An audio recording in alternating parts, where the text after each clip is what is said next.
राधे राधे, जय श्री कृष्णा। आप सभी को मेरे इस YouTube चैनल पर हार्दिक स्वागत है, अभिनंदन है। प्यारे बच्चियाँ हमसे लिखती हैं, कमेंट करती हैं कि मैडम आप बहुत अच्छा पढ़ाती हैं। बहुत अच्छी बात है बेटा, पर आपको बहुत अच्छा पढ़ना भी पड़ेगा। हम तो पढ़ा देंगे, पर आप पढ़ोगे तभी आपको याद रहेगा। तो चलो हम इन बातों में समय नहीं गंवाते हैं। आज हम MCQ ऑन रेयॉन पर मल्टीपल चॉइस क्वेश्चंस, बहुविकल्प प्रश्न पूछ रही हूँ और साथ में आपका उत्तर भी दे रही हूँ। जो बच्चे तैयारी कर रहे हैं TGT की, PGT की, उनके लिए अति महत्वपूर्ण प्रश्न है। तो पहला प्रश्न है, इसमें सुन लो। सबसे पहले मानवकृत रेशा है। अगर प्रश्न ये आए, कई बार बच्चे कंफ्यूज हो जाते हैं। सबसे पहला मानवकृत रेशा है रेयॉन, नायलॉन और ऑर्लोन या डेक्रोन। ऑप्शन आपके पास है, प्रश्न है आपके पास, सबसे पहला मानवकृत रेशा है। ऑप्शन है रेयॉन, दूसरा है नायलॉन, तीसरा है ऑर्लोन, चौथा है डेक्रोन। बताओ कौन सा रेशा है बच्चे? सबसे पहला मानवकृत रेशा रेयॉन है। आप दोनों कंफ्यूज हो जाते हो, रेयॉन में और नायलॉन में। मानवकृत रेशा पूछ रहा है, जिसने मानव ने बनाया है। पहला प्रश्न को ध्यान से देखोगे तो उत्तर इसमें है रेयॉन। दूसरा प्रश्न है, आर्टिफिशियल सिल्क किसको कहते हैं? कृत्रिम रेशा किसे, कृत्रिम रेशम, सॉरी रेशा नहीं, कृत्रिम रेशम किसे कहा जाता है? आपके पास ऑप्शन है रेयॉन, दूसरा है रेशम, तीसरा है ऑर्लोन और चौथा है नायलॉन।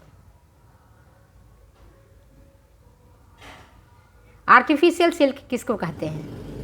पहला ऑप्शन है आपका रेयॉन, दूसरा है रेशम, तीसरा है ऑर्लोन और चौथा है नायलॉन। जाहिर सी बात है, जो बच्चों ने थोड़ा पढ़ाई किया होगा उनको पता होगा आर्टिफिशियल सिल्क कहते हैं हम रेयॉन को। आर्टिफिशियल सिल्क किसको कहा जाता है? रेयॉन को कहा जाता है। ठीक है। तीसरा प्रश्न है, ये थोड़ी सी डेप्थ में है, जो बच्चे थोड़ा पढ़ाई करते हैं उनको पता चल जाएगा। किस विधि द्वारा रेयॉन का निर्माण अधिक किया जाता है? किस विधि द्वारा रेयॉन का निर्माण अधिक किया जाता है? नाइट्रोसेलुलोज, दूसरा है विस्कोस, तीसरा क्यूप्रामोनिक विधि, चौथा इनमें से कोई नहीं।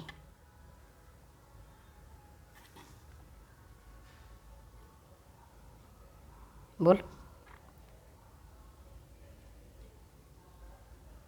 प्रश्न का उत्तर छोड़ती हूँ आपके ऊपर। मैंने कहा डेप्थ में है प्रश्न, थोड़ा सा पढ़ोगी याद हो जाएगा।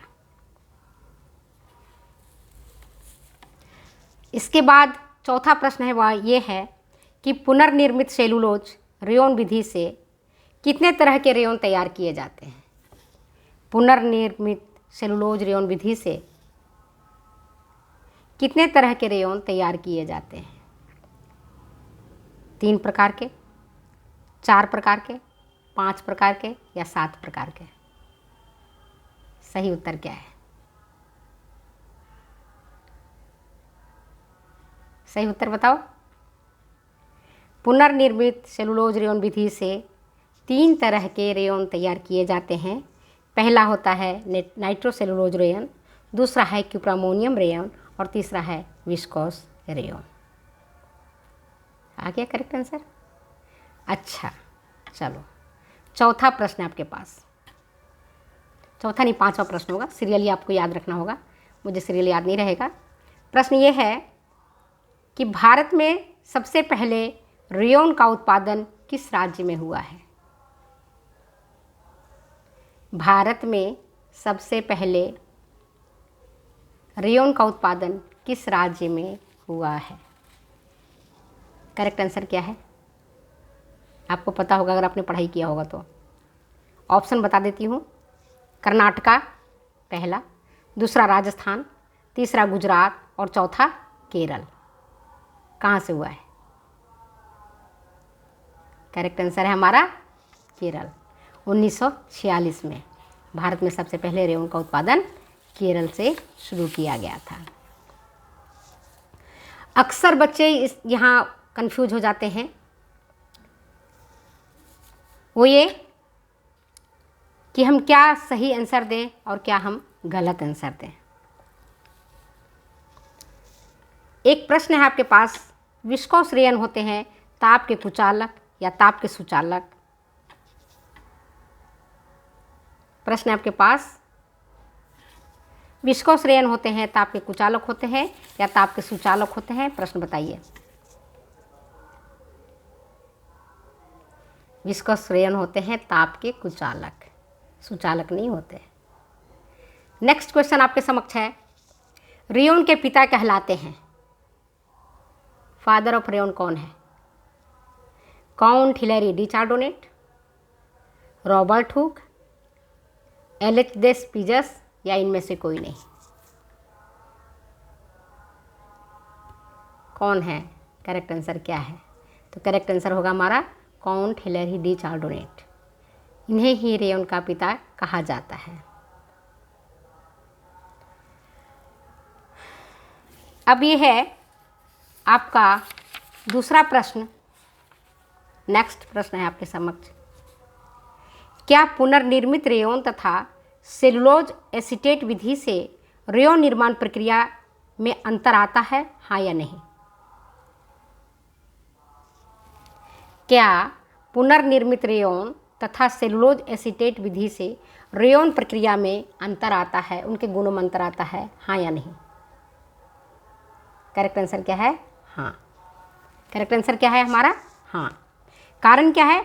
सेलुलोज एसीटेट रेयन में एसिटिक एसिड का उपयोग किया जाता है। इसमें डालते हैं cotton Lintner's plus acetic acid, बनता है एसिटिक पल्प। इस एसिडिक पल्प को एसिटिक एनहाइड्रेट मिलाते हैं, बनता है सेलुलोज एसीटेट का सॉल्यूशन। और फिर सेलुलोज एसीटेट सॉल्यूशन को ठंडा पानी में डालते हैं तो बन जाता है फ्लैग।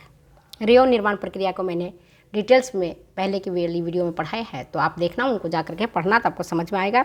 इस फ्लैक्स को जब हम एसीटोन के साथ मिला करके करते हैं तो फ्लैग का गाढ़ा घोल तैयार हो जाता है और इस प्रकार से हमारा रेयन तैयार होता है। तो इनके अंतर हो जाते हैं। एक प्रश्न है आपके पास, वो ये कि रेयन रेशे को चमक करने के लिए घोल में हम क्या डालते हैं? रेयन रेशे के चमक को कम करने के लिए घोल में क्या डाला जाता है? ऑप्शन है टिटेनियम डाइऑक्साइड, दूसरा है पैराफिन, तीसरा है मोम, चौथा है तेल। क्या डालते हैं? पढ़ा होगा आपने, मैंने भी पढ़ाया था।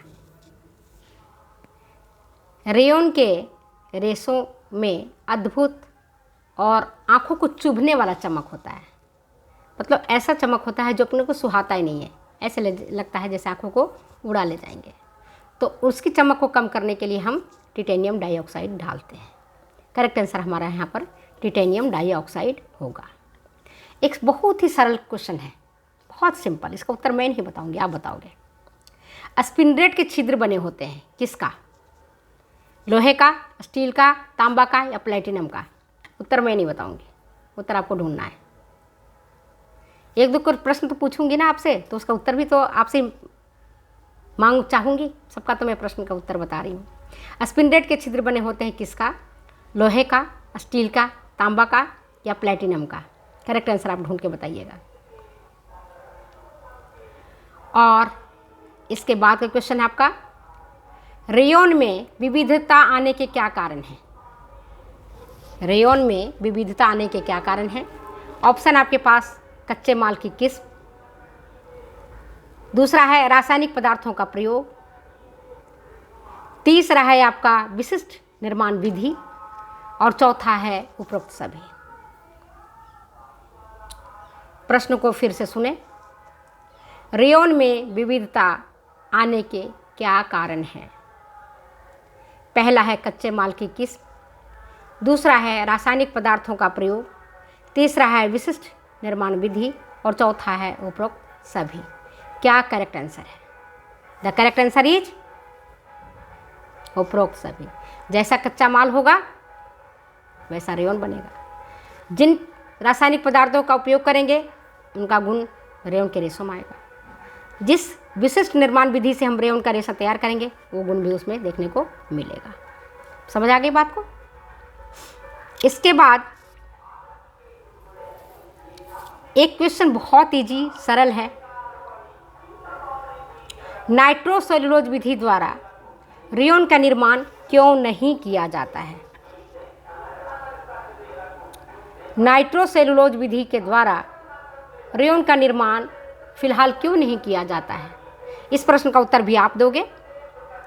2-3 प्रश्न का उत्तर मैंने आपसे पूछा है, तो आप मुझे जवाब देंगे और मैं देखूंगी हमारे कितने बच्चे कितनी अच्छी तैयारी कर रहे हैं। फिर मिलते हैं हम अगले वीडियो में अगली बातों के साथ। तब तक दो इजाज़त के जाए, बाय। वीडियो अच्छी लगती है बेटा शेयर करो, सब्सक्राइब करो, दूसरे बच्चों को भी हेल्प करो। हम अगर किसी पे हेल्प करेंगे परमात्मा उनकी मदद ज़रूर करेगा।